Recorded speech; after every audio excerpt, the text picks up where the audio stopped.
अंग्रेजों का इतिहास अगर आप पढ़ेंगे पिछले 500 वर्षों का, दुनिया के लगभग 71 देशों को उन्होंने गुलाम बनाया पिछले 500 वर्षों में। ऑस्ट्रेलिया उनका गुलाम हुआ, न्यूजीलैंड उनका गुलाम हुआ, सिंगापुर उनका गुलाम हुआ, हांगकांग, ताइवान को अंग्रेजों ने गुलाम बनाया। भारत के पड़ोसी बहुत सारे देश, इंडोनेशिया, मलेशिया अंग्रेजों की गुलामी में गए। चीन भी गुलाम रहा काफी दिनों तक अंग्रेजों का। जापान को अंग्रेजों ने गुलाम बनाया। दुनिया के ऐसे 71 देशों में, अमेरिका, कनाडा भी अंग्रेजों के गुलाम रहे हैं। ऐसे 71 देशों में जहां जहां अंग्रेजों ने अपना साम्राज्य स्थापित किया था, उन सभी देशों को छोड़ने से पहले अंग्रेजों ने उनका बंटवारा किया था।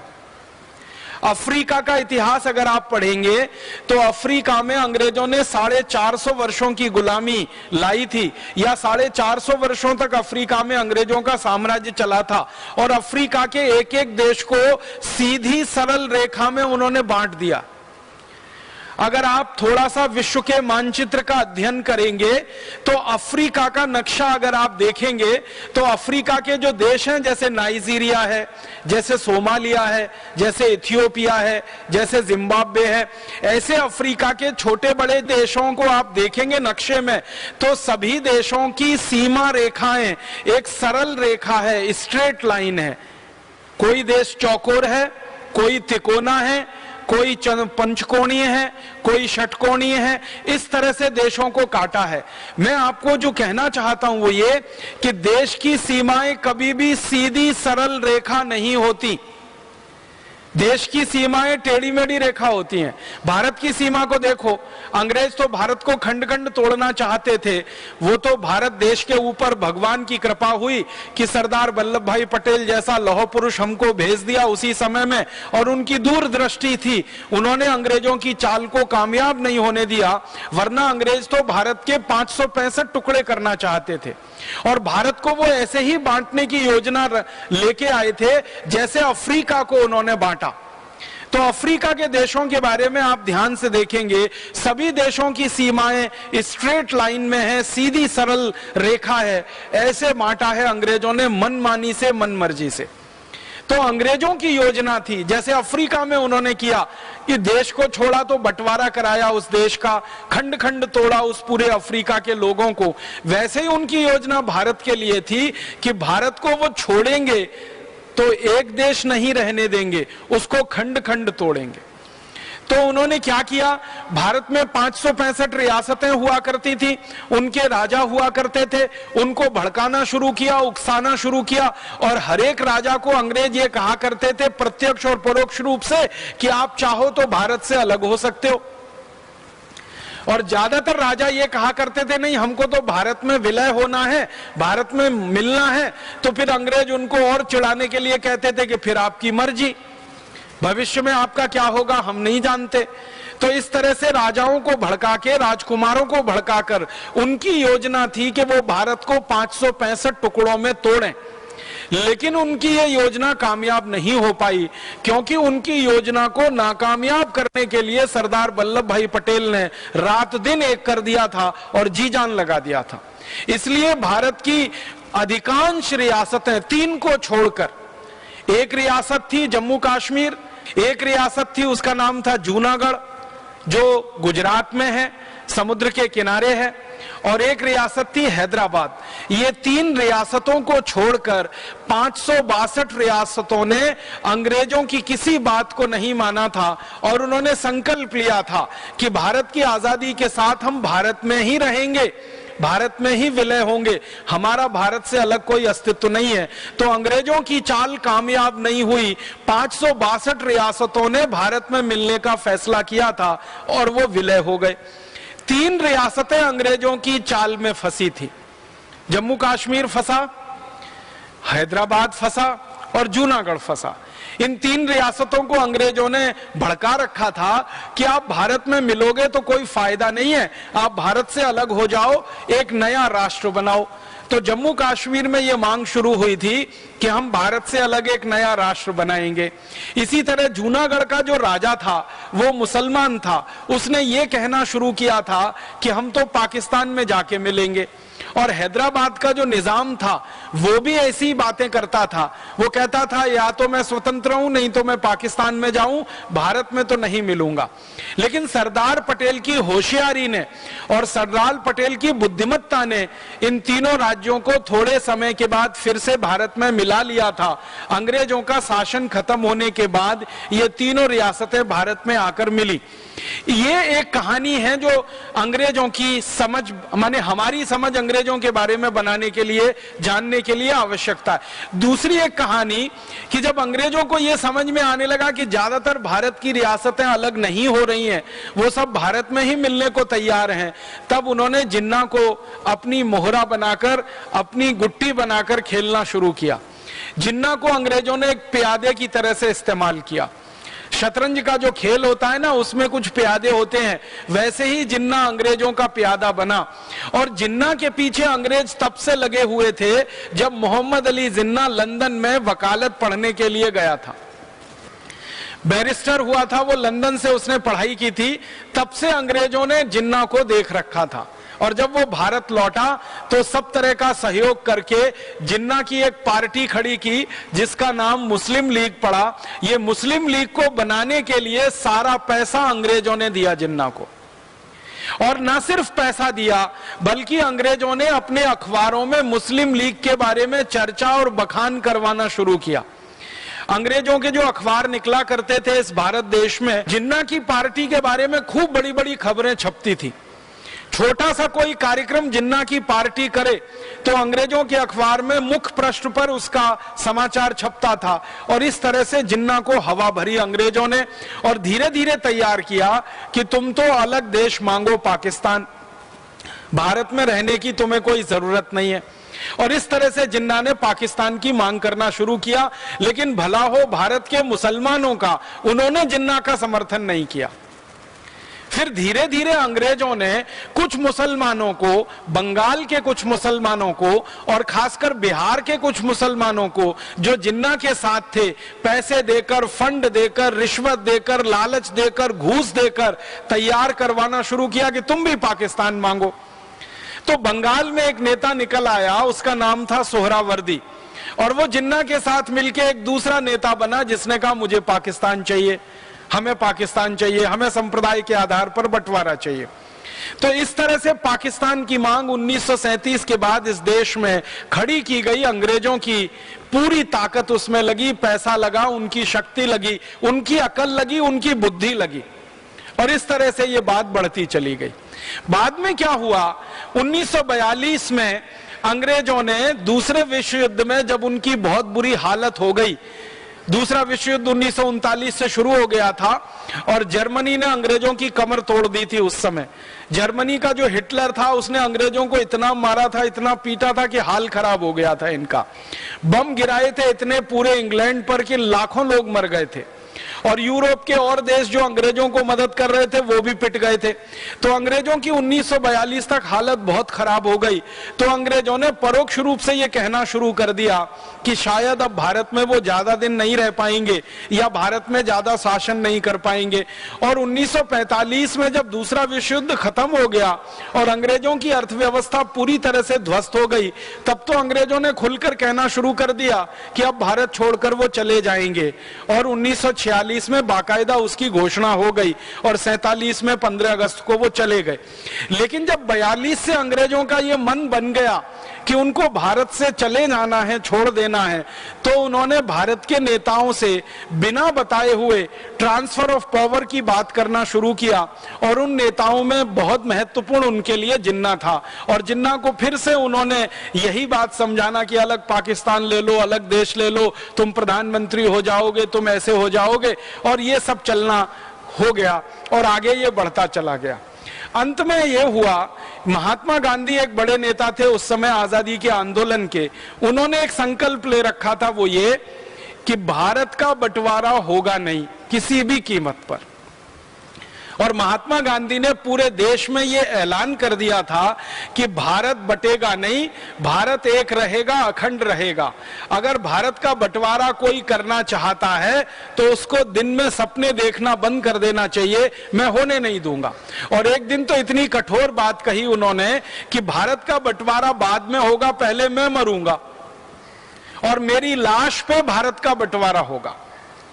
तो गांधी जी ने यह ऐलान कर रखा था। और आपको शायद मालूम है ये बात कि भारत के करोड़ों नागरिक गांधी जी के साथ थे, तो करोड़ों लोग भी गांधी जी के संकल्प के साथ थे। हिंदू हो, मुसलमान हो, सब लोग गांधी जी के साथ कहते थे कि हमें भी भारत का बंटवारा नहीं कराना है। तो माउंटबेटन नाम का एक आदमी भेजा गया इंग्लैंड से, और उसको इसलिए भेजा गया कि वो जाकर भारत का बंटवारा कराने में मदद करे। और माउंटबेटन को भारत में अंग्रेजों का आखिरी वॉयसराय माना जाता है, आखिरी गवर्नर जनरल माना जाता है। उसने आके जो गोटियां बिछाई, उसके आधार पर भारत के बंटवारे की पृष्ठभूमि तैयार हुई। उसने क्या किया, जिन्ना को और ज्यादा राजनीतिक महत्वाकांक्षा से प्रेरित करा के एकदम से पक्का खड़ा कर दिया कि हमको तो पाकिस्तान ही चाहिए। तो बातचीत शुरू हुई, और उस बातचीत में जो अंदर के दस्तावेज हैं जो मैं आज आपसे कहना चाहता हूं वो ये कि जिन्ना एक बार महात्मा गांधी से मिलने गया। महात्मा गांधी ने जिन्ना को पूछा, भाई तुमको क्या चाहिए? कि पाकिस्तान चाहिए। क्यों चाहिए? मुझे प्रधानमंत्री होने का है, अलग मुसलमानों का देश बनाने का है।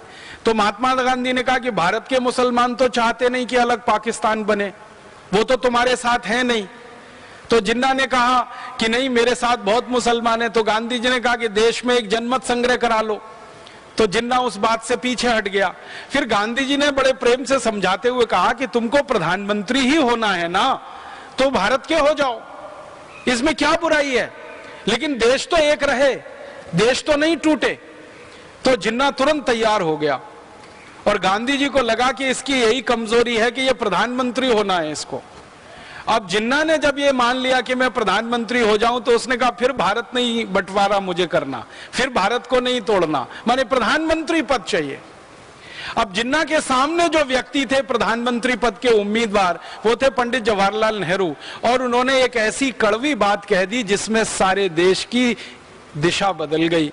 मैंने आपसे कहा था, बहुत ध्यान से इस बात को सुनिएगा, कि थोड़े से किसी क्षण विशेष पर हम एक मामूली सी भूल करते हैं और वो देश के लिए पूरा इतिहास बदल देती है।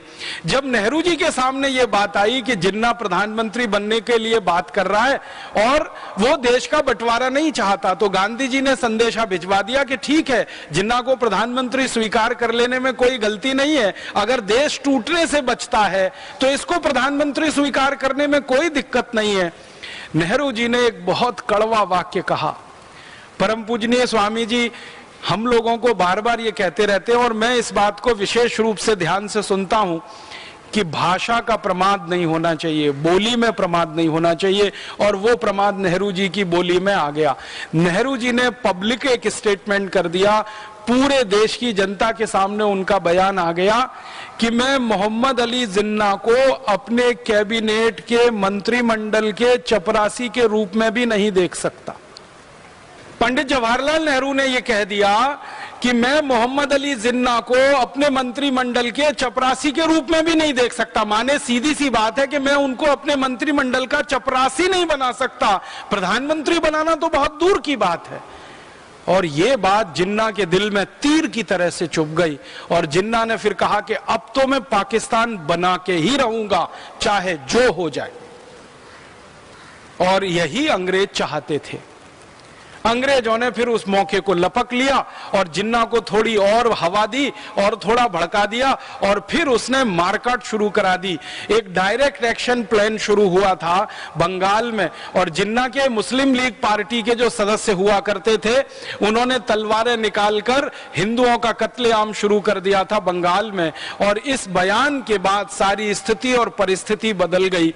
महात्मा गांधी बहुत कोशिश करते रहे कि किसी तरह से बात बन जाए, लेकिन वो बात नहीं बनी, और जिन्ना उसके बाद फिर माना नहीं और गांधी जी को मिलने भी नहीं आया। फिर उसने कहा कि पंडित जवाहरलाल नेहरू कहते हैं कि मैं उनके मंत्रिमंडल का चपरासी बनने लायक नहीं हूं, तब तो सवाल ही नहीं उठता, अब तो मैं नया देश बना के ही रखूंगा और उसका प्रधानमंत्री बन के दिखाऊंगा। अच्छा, जिन्ना का जो एक डॉक्टर था जो उसका इलाज करता था, उस डॉक्टर ने कोई सूचनाएं लोगों को भिजवाई थी और कांग्रेस के कई बड़े नेताओं को यह जानकारी दी थी कि ये जिन्ना ज्यादा दिन का मेहमान नहीं है, इसको बोन टीबी हो गई है, ये 2-4-6 महीने जिंदा रहेगा, उसके बाद मर जाएगा, इसको प्रधानमंत्री अगर बनाना है तो बन लेने दो, देश तो एक रहेगा, बंटवारा नहीं होगा। लेकिन किसी ने उस डॉक्टर की बात पे ध्यान नहीं दिया और अंत में फिर वो हुआ। अंग्रेज तो तैयार बैठे थे, तो अंग्रेजों ने अपनी संसद में एक कानून पास कर दिया जिसका नाम था इंडियन इंडिपेंडेंस एक्ट, और इस कानून की परिभाषा में यह तय किया गया कि इस कानून के पास होते ही भारत के 2 हिस्से हो जाएंगे, एक भारत रहेगा, दूसरा पाकिस्तान हो जाएगा।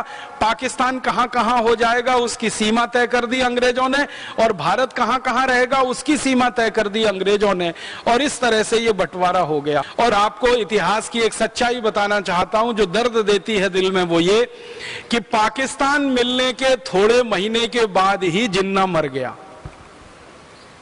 सच में मर गया, और वो टीबी से मर गया, उसको बोन टीबी थी। तो बार बार उसके डॉक्टर की बात याद आती है कि उसका डॉक्टर ये कहा करता था कि ये 5-6 महीने का मेहमान है, इसको बन लेने दो प्रधानमंत्री, बाकी तो फिर पूरा देश हमारा ही है। लेकिन किसी ने उस डॉक्टर की बात को गंभीरता से नहीं लिया। अगर ले लिया होता तो भारत की ये ऐतिहासिक गलती हमसे नहीं हुई होती और पाकिस्तान नाम का देश अलग नहीं हुआ होता और ये भारत एक अखंड देश रहता। अब उसके बाद क्या हुआ कि जिन्ना तो मर गया, और मरने के बाद फिर पाकिस्तान का जो हाल हुआ वो आपकी आंखों के सामने है, उसमें मैं विस्तार में नहीं जाना चाहता क्योंकि पाकिस्तान के आंतरिक मामले में मैं दखल नहीं देना चाहता। लेकिन जितना मामला भारत से जुड़ा हुआ है वो ये है। अब इस मामले का अंतिम जो वो निकला सच बन के सामने कि बंटवारा हुआ भारत पाकिस्तान, तो मुसलमानों को पाकिस्तान जाना है और हिंदुओं को पाकिस्तान से भारत आना है।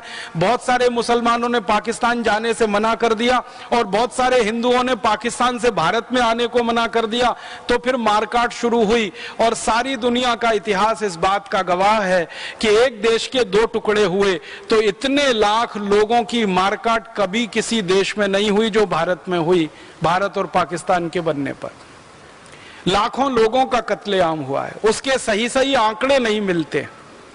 पाकिस्तान के आने वाले और भारत से पाकिस्तान जाने वाले लाखों लोगों का कत्लेआम हुआ, लाखों मां बहन बेटियों की इज्जत लूटी गई, लाखों छोटे छोटे बच्चों का कत्लेआम किया गया।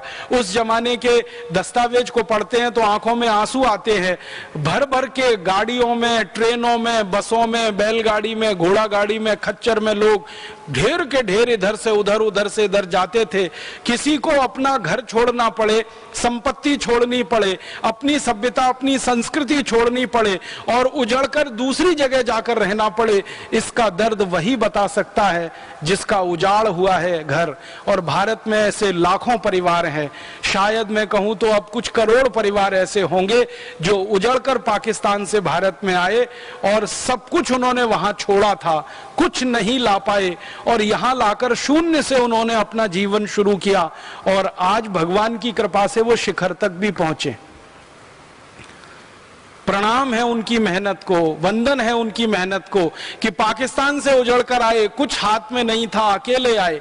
किसी की पत्नी छूट गई वहां पर, किसी का पिता छूट गया, किसी की बेटी छूट गई, किसी की बहन छूट गई, किसी की मां छूट गई, किसी का कुछ छूटा, किसी का कुछ छूटा और किसी तरह से मारते पीटते भागते भूगते यहां आकर उन्होंने कहीं कहीं आशियाने बनाए और आशियाने बनाकर भारत देश को और अपनी इस मातृभूमि को उन्होंने मान लिया कि अब यही हमारी मातृभूमि है, यही कर्म भूमि है और उसकी सेवा में लग गए। और भगवान ने भी उनको उनकी मेहनत का फल दिया कि आज वो काफी अच्छे व्यवस्थित हैं। लेकिन ये बंटवारे का दर्द उनके दिल में जो टीस मारता रहता है, ये शायद कब जाएगा मालूम नहीं है। ये हमारी एक बहुत बड़ी ऐतिहासिक भूल थी। कुर्सी के एक पद के लिए प्रधानमंत्री पद के लिए ऐसा सत्ता का समझौता नहीं हो सका जो सबको समावेश कर सके, और उसी में ये सारा खेल खेल लिया और अंग्रेजों ने आग में घी डाल दिया। उनका तो पहले से मन था कि पाकिस्तान को बनवाना ही है, और ये हमारे देश में एक बड़ा उन्होंने विष का बीज बो दिया। अब ये विष का बीज ऐसा हमारे लिए मुश्किल बन गया है, गले की फांस बन गया है, ना निगलते बनता है ना उगलते बनता है। अब वो जो 3 राज्य भारत में मिलने को तैयार नहीं थे, जम्मू कश्मीर, एक था जूनागढ़ और एक था हैदराबाद, तो बंटवारा हो गया। भारत की सरकार भारत में बन गई, पाकिस्तान की सरकार पाकिस्तान में बन गई। तब सरदार पटेल ने कोशिश की कि ये जो 3 राज्य हैं, इन तीनों राज्यों को भारत में मिलाने के लिए प्रयास किया जाए। तो जूनागढ़ राज्य को उन्होंने मिला लिया, बाद में हैदराबाद भी भारत में मिल गया, क्योंकि सरदार पटेल ने दोनों राजाओं को यह कहा था कि तुम पाकिस्तान जाना चाहते हो तो चले जाओ, तुम्हारा राज्य पाकिस्तान नहीं जाएगा, क्योंकि तुम्हारी जनता की इसके लिए अनुमति नहीं है। हैदराबाद रियासत में सरदार वल्लभ भाई पटेल ने एक आंतरिक सर्वेक्षण कराया था, क्योंकि वो भारत के गृह मंत्री बन चुके थे। उन्होंने एक आंतरिक सर्वेक्षण ये कराया था कि हैदराबाद रियासत में रहने वाले लोगों से पूछो वो क्या चाहते हैं। तो पता चला 97% लोगों ने यह कहा कि हम तो भारत में ही रहना चाहते हैं, हमारा पाकिस्तान से कोई लेना देना नहीं है। तो सरदार वल्लभ भाई पटेल को हौसला बढ़ा, उत्साह बढ़ा, और उन्होंने हैदराबाद के निजाम को कहा कि तुमको जाना है तो चले जाओ, ये राज्य तो भारत में ही रहेगा, क्योंकि यहाँ के नागरिकों का कहना है कि हम भारत में रहना चाहते हैं। और हैदराबाद का निजाम फिर तैयार नहीं हुआ, तो एक दिन सरदार पटेल ने उनको संकेत में एक धमकी दी थी कि निजाम ये समझ लेना कि मैंने मेरे हाथों में चूड़ियां नहीं पहन रखी है, जब तक मैं तुम्हें झेल रहा हूं तब तक झेल रहा हूं। जिस दिन मेरे को ऐसा लगा कि अब सीमा खत्म हो गई है झेलने की, तो 2-4 घंटे ही लगेंगे, भारत की एयरफोर्स के जवान, भारत की सेना के जवान तुम्हारे हैदराबाद में उतरेंगे और एक झटके में पूरा हैदराबाद भारत में मिल जाएगा। और उसके समानांतर हैदराबाद रियासत में एक संग्राम चल रहा था, पूरी रियासत को भारत में मिलाओ, नागरिकों की तरफ से एक आंदोलन चल रहा था। और इस आंदोलन में बहुत बड़ी भूमिका थी आर्य समाज के नेताओं की। आर्य समाज के नेता पूरे हैदराबाद रियासत में उस समय सक्रिय थे, और भारत के कुछ समाजवादी नेता जैसे श्री राम मनोहर लोहिया और उनकी एक बड़ी फौज, ये सब इस बात के लिए सक्रिय थे कि हैदराबाद को भारत में मिलाना है।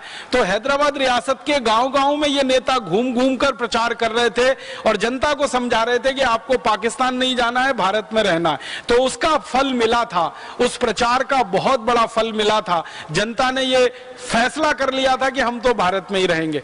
तो निजाम एक दिन फिर भाग गया भारत छोड़कर, और भारत में पूरा हैदराबाद राज्य मिला लिया गया। और इसी तरह से जूनागढ़ का हुआ, जूनागढ़ का भी सारा का सारा राज्य इसी तरह से भारत में मिलाया गया। अंत में जम्मू कश्मीर का मामला आया, और जम्मू कश्मीर के मामले में हुआ यह था कि जम्मू कश्मीर के महाराजा थे हरि सिंह, उनके दिल में अंग्रेजों ने ये जोत जला दी, अलग देश बनाना, अलग राष्ट्र बनाना, बफर स्टेट बनाना, और वो इसी का गाना गाते रहते थे। और अंग्रेजों के मन में था कि ये जम्मू कश्मीर तो अलग हो ही जाए, जैसे पाकिस्तान अलग हुआ, और अंग्रेज उस आग में घी डाल रहे थे। उसी समय पाकिस्तान ने जम्मू कश्मीर पर हमला कर दिया, और जैसे ही जम्मू कश्मीर पर हमला हुआ तो महाराजा हरि सिंह के हाथ पांव फूल गए। उनके पास पूरी सेना नहीं थी जो पाकिस्तान के हमले का सामना कर सके, और महाराजा हरि सिंह को यह दिख गया कि अब तो पाकिस्तान की सेना जम्मू तक पहुंचने वाली है, अब ज्यादा दूर नहीं है, और अब तो ये श्रीनगर भी गया, जम्मू भी गया, सब कुछ गया। तो उनके दिल में था कि एक स्वतंत्र राष्ट्र बनेगा, अब तो लगा कि ये पाकिस्तानी राष्ट्र बन जाएगा। तो अंत में उन्होंने हथियार डाले और सरदार वल्लभ भाई पटेल के पास अपने प्रधानमंत्री को भेजा और कहा कि अब आप हमें बचाओ। तो सरदार वल्लभ भाई पटेल ने मुस्कुराते हुए कहा कि हम क्यों बचाएं आपको, क्यों बचाएं, जम्मू कश्मीर तो भारत का अंग है नहीं, और आप तो कहते हो कि हम स्वतंत्र देश बनाएंगे, तो अपना स्वतंत्र देश बना लो, हम आपको क्यों बचाएं। तो जो प्रधानमंत्री था महाराजा हरि सिंह का बहुत होशियार, बहुत चतुर व्यक्ति था, उसने कहा कि इस समय बहस करने का समय नहीं है, बाद में हम तय कर लेंगे, लेकिन ये पाकिस्तानियों से तो हमें बचाना है अपने राज्य को। तो सरदार पटेल ने कहा कि मैं मेरी सेना भेज सकता हूं और पाकिस्तानियों को हमारी सेना गाजर मूली की तरह से काट देगी, लेकिन एक शर्त है। तो शर्त क्या है? शर्त यह है कि आप बिना किसी शर्त के भारत में मिलने का फैसला करो और ऐलान करो कि भारत में आपका पूरा राज्य का विलय होगा। उसी कंडीशन पे भारत की सेना आपको बचाने के लिए आएगी, क्योंकि तकनीकी रूप से जब तक आप भारत देश से जुड़ते नहीं है तब तक भारत की सेना आपकी रक्षा क्यों करेगी? क्योंकि भारत की सेना तो भारत की सीमाओं की रक्षा करने के लिए है, और जम्मू कश्मीर चूंकि भारत का अंग नहीं बन पा रहा है और आपने ऐलान कर दिया है कि इसको स्वतंत्र देश बनाना है, तो हम आपकी रक्षा तो नहीं कर पाएंगे। तो प्रधानमंत्री भागा भागा वापस गया महाराजा हरि सिंह के पास और कहा कि सरदार पटेल ने तो ना कह दिया, सेना तो नहीं आएगी, जब तक हम भारत में विलय के दस्तावेजों पे हस्ताक्षर नहीं करते, भारत के साथ विलय के संधि पत्र पर हम हस्ताक्षर नहीं करते, तब तक भारत की सेना नहीं आएगी और हम तो अब मारे जाएंगे। और उस समय पाकिस्तानी सेना श्रीनगर के बिल्कुल नजदीक में थी, हमला करते हुए वो आगे बढ़ रहे थे। कबायली लोग पाकिस्तानी सेना में भरपूर मदद कर रहे थे। तो महाराजा हरि सिंह ने फिर दस्तावेज पर हस्ताक्षर किए, भारत में जम्मू कश्मीर का विलय हुआ और जम्मू कश्मीर भारत का अभिन्न अंग बना। और सरदार पटेल के सामने जब ये दस्तावेज प्रस्तुत हो गए कि महाराजा हरि सिंह ने स्वीकार कर लिया है, तो फिर सरदार पटेल ने आदेश किया कि अब भारत की सेना जम्मू कश्मीर कूच करेगी। तो भारत की वायु सेना ने और थल सेना ने रातों रात 24 घंटे में जम्मू कश्मीर में जो ऑपरेशन चलाया वो दुनिया का सबसे अद्भुत ऑपरेशन था। हजारों सैनिक उतार दिए जम्मू कश्मीर में, और उन सैनिकों ने जो पराक्रम दिखाया वो भी दुनिया में अद्भुत था। आप कल्पना कर सकते हैं, श्रीनगर तक पाकिस्तान की सेना पहुंच चुकी हो, आप सोचो कहां तक आ गई सेना, वहां तक पाकिस्तान की सेना पहुंच चुकी हो, तब भारत की सेना ने एंट्री की थी, प्रवेश किया था, और प्रवेश करते करते गाजर मूली की तरह से पाकिस्तानियों को काट दिया था। और पाकिस्तानी फिर उल्टे पैर भागे वहां से, और भागते भागते भारत की सेना ने जब उनका पीछा किया तो पाकिस्तानी सीमा तक भारत की सेना पहुंच गई, और पाकिस्तानी सीमा का एक बड़ा हिस्सा भारत की सेना के कब्जे में आ गया। और भारत की सेना के कब्जे में आ गया तब भारत के सैनिक इतने उत्साह से भरे हुए थे, इतने जोश से भरे हुए थे कि भारत के प्रधानमंत्री को वो बार बार कह रहे थे कि आप कुछ करना मत, बस थोड़ी मोहलत और दे दो, लाहौर और कराची अब हमारे हाथ में आने वाला है, ये ज्यादा दूर नहीं है। लेकिन उसी समय फिर हमसे एक भूल हो गई, और उस भूल की चर्चा मुझे करनी है। वो भूल क्या हो गई? भारत के प्रधानमंत्री ने भारत के गृह मंत्री को बिना पूछे अपनी तरफ से युद्ध विराम की घोषणा कर दी। युद्ध विराम का नियम है कि जब युद्ध विराम की घोषणा की जाती है तो कैबिनेट की मीटिंग बुलानी पड़ती है और उस मीटिंग में बात रखनी पड़ती है, और पूरी कैबिनेट उस पर सही माने और मंत्रिमंडल का सबका हां हो जाए, तब प्रधानमंत्री उसकी घोषणा कर सकता है। लेकिन प्रधानमंत्री महोदय ने ना तो कैबिनेट की मीटिंग बुलाई, ना उनकी सहमति ली, उन्होंने अपने मन से घोषणा कर दी। और वो घोषणा भी उन्होंने ऐसे नहीं कि लोगों के सामने, रेडियो पे जाके कर दी।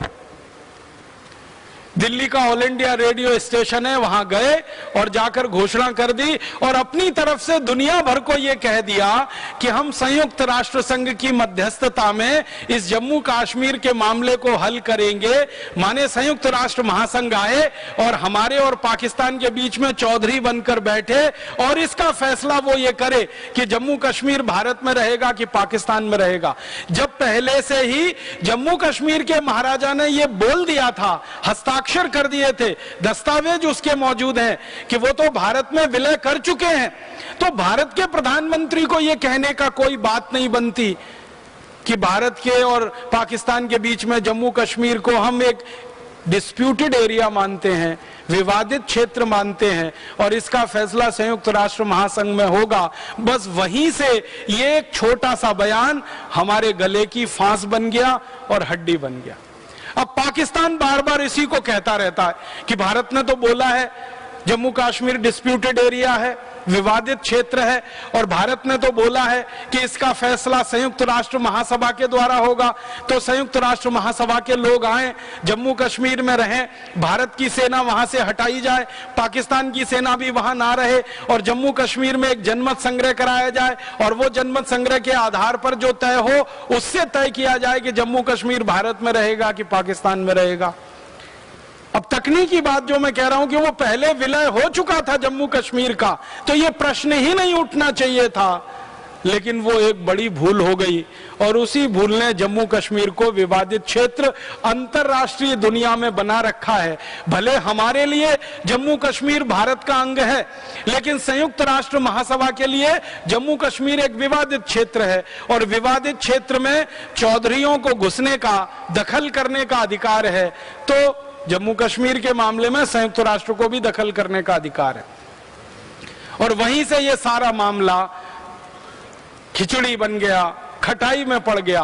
अच्छा खासा पूरा जम्मू कश्मीर वहां के महाराजा ने दस्तावेजों पर हस्ताक्षर करके भारत के साथ विलय कराया, लेकिन प्रधानमंत्री महोदय के एक छोटे से बयान ने सारे मामले को बिगाड़ दिया। अब ये मामला संयुक्त राष्ट्र महासंघ में है। संयुक्त राष्ट्र महासंघ में आप जानते हैं अमेरिका दादा है, जो अमेरिका चाहता है वहां वही होता है, जो अमेरिका चाहता है वहां के लोग वही करते हैं, और अमेरिका कभी नहीं चाहता कि ये जम्मू कश्मीर का मामला सुलझ जाए, क्योंकि वो ये मानता है अमेरिका कि भविष्य में जम्मू कश्मीर कभी अमेरिका की मदद करने के लिए आएगा, इसलिए इसको विवादित ही रहने दो, क्योंकि विवादित क्षेत्र में घुसने के लिए रास्ता खुल जाता है। अमेरिका को क्या इंटरेस्ट है जम्मू कश्मीर में? अमेरिका की ये रणनीति है कि भविष्य में कभी भी चीन के साथ युद्ध लड़ना पड़ा तो जम्मू कश्मीर अमेरिका के सैनिकों के लिए शरण स्थली बन सकता है। भविष्य में चीन के खिलाफ अमेरिका को हवाई हमला करना पड़ा तो अमेरिका से हवाई जहाज आकर चीन पर हमला तो नहीं कर सकते, क्योंकि इतना पेट्रोल उनमें नहीं चल पाएगा कि अमेरिका से उड़ान भरें और चीन पे आकर हमला करें। अमेरिका के हवाई जहाजों को उड़कर पहले उतरना पड़ेगा भारत के किसी इलाके में जो चीन के नजदीक है, फिर दोबारा उसमें ईंधन भरा जाएगा, तब जाकर वो हमला कर पाएंगे। तो अमेरिका को दिखाई देता जम्मू कश्मीर बहुत सुरक्षित है, चीन की सीमा वहां से लगती है, तो भविष्य में कभी चीन से युद्ध लड़ना पड़ा अमेरिका को तो जम्मू कश्मीर अमेरिका के लिए एयरबेस का काम करेगा, और ये एयरबेस तभी तक काम करेगा जब तक जम्मू कश्मीर विवादित है। इसलिए अमेरिका इस मामले को हल होने ही देना नहीं चाहता। संयुक्त राष्ट्र महासभा में जब जब ये विषय आया, जब जब ये बहस हुई, अमेरिका ने वीटो लगाकर इसको फंसाया और इसको हल नहीं होने दिया, और आज तक ये हल नहीं हो पा रहा है। और ये हल नहीं हो पा रहा है तो उसका अंतिम दुष्परिणाम क्या हो रहा है कि जम्मू कश्मीर पर पाकिस्तान अपना हक जमाता है और जम्मू कश्मीर की जनता कहती है कि हम भारत में रहेंगे। आप बोलेंगे जम्मू कश्मीर की जनता क्यों कहती है भारत में रहेंगे? इतनी बार जम्मू कश्मीर में चुनाव हो चुके हैं और इतनी बार भारत की पार्टियों को लोगों ने वोट दे दिया है और इतनी बार वहां भारत के नेताओं की सरकारें बन चुकी हैं। इससे बड़ा प्रमाण और सबूत क्या चाहिए कि जम्मू कश्मीर की जनता भारत में ही रहना चाहती है? लेकिन जम्मू कश्मीर के कुछ नेता जो अमेरिका से पैसा पाते हैं, जिनको पाकिस्तान से धन आता है, वो अलग राग अलापते रहते हैं और उन्होंने कुछ संगठन बना रखे हैं और उन संगठनों की मदद से गाहे बगाहे वो एक शगुफा छोड़ते रहते हैं और उनका एक ही शगुफा है, प्लेबिसाइट होना चाहिए, जनमत संग्रह होना चाहिए। अब मैं मानता हूं कि वोट की राजनीति से बड़ा जनमत संग्रह और कौन सा होता है। और आपने देखा है कि एक चुनी हुई सरकार वहां पर है, उसके पहले भी वोट हुए हैं और उसके पहले भी चुनी हुई सरकार बन चुकी है। तो सारी दुनिया को यह नहीं दिखाई देता कि वहां चुनी हुई सरकारें बन रही हैं और वोट की ताकत पर बन रही हैं।